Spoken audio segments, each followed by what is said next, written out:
All right, today we are diving into a Buddhist text that is, well, it's pretty radical. It's called the Sutra of Adamant Truth and Great Bliss. And trust me, it's designed to challenge pretty much everything you might think you know about the spiritual path. So, right out of the gate, this ancient text kicks things off with a question that just flips the script on the whole idea of spiritual practice. It's basically asking us to take a hard look at everything we've been taught about purity, about attachment, and even about the nature of reality itself. And it doesn't waste any time. It hits us with these things called purity phrases, and they're pretty shocking. The very first one says that blissful pleasure, the thing we're often told is an obstacle, is actually a stage on the path of a bodhisattva. How about that? And it's not a one-off. It keeps going. The sutra then says that even the sharp sting of desire, that so-called arrow of desire, isn't something you're supposed to push away. Nope, it's a sacred part of the journey, a stage of awakening. Wild, right? Okay, but then we get to this one, and it's maybe the most surprising of all. It claims the bond of love, what many traditions call attachment, the very thing that's supposed to cause suffering, is also a profound part of the path. So, seriously, what is going on here? To even begin to wrap our heads around these paradoxes, we've got to look at the context. We need to know where this was taught and who was listening. Because believe it or not, the setting is just as radical as the teaching itself. So forget about some quiet monastery or a hermit's cave. This teaching is happening in a glorious, totally vibrant, celestial palace. And get this, it's in the highest heaven of the desire realm. It's a place just overflowing with beauty and sensory experience. Jewels, bells, banners, the whole 9 yards. And who's in the audience? Well, it's not a class for beginners. We're talking about a massive assembly, 800 million highly advanced beings. You've got the cosmic Buddha, Mahavairochana, leading the whole thing, and all these heavy hitters are there, like Vajrapani and Avalokiteshvara. This is the A-team. All right, so let's get right into the heart of this thing. How on earth can all these worldly, everyday experiences be seen as pure steps on the path to enlightenment? Let's break it down.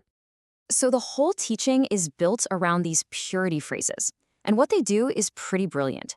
Each one takes something from our sensory or emotional life, something totally worldly, and just straight up says, this is a pure expression of the bodhisattva's path. It's like it's systematically tearing down all the boxes we put things in. And you know what's really amazing is how comprehensive this is. It's not just about pleasure or desire. We're talking about everything. Seeing, hearing, smell, taste, touch. It even includes things like pride and enjoying dressing up. I mean, literally every single part of our sensory experience is brought into the fold. Nothing is excluded. So this all brings us right back to that huge, burning question at the center of it all. Why? Why would a Buddha teach that attachment and desire are actually part of the path? It just seems to go against everything we typically hear from spiritual traditions. But the cool thing is, the sutra doesn't just drop these bombshells and walk away. It doesn't leave us confused.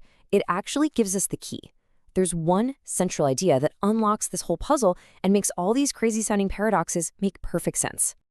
And that key is a central Mahayana concept called Prajñāpāramitā. It translates to the perfection of wisdom. But this isn't about book smarts. It's a deep, direct insight, a kind of aha moment where you see the true nature of reality. It's about realizing that all the things we see as total opposites are actually, just two sides of the same coin. And the sutra boils it down to this one incredibly powerful line.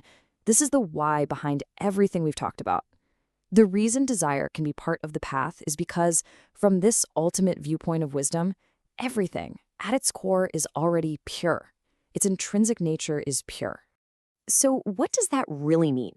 It means the line we draw in the sand, between good and bad, between sacred and worldly, between desire and enlightenment.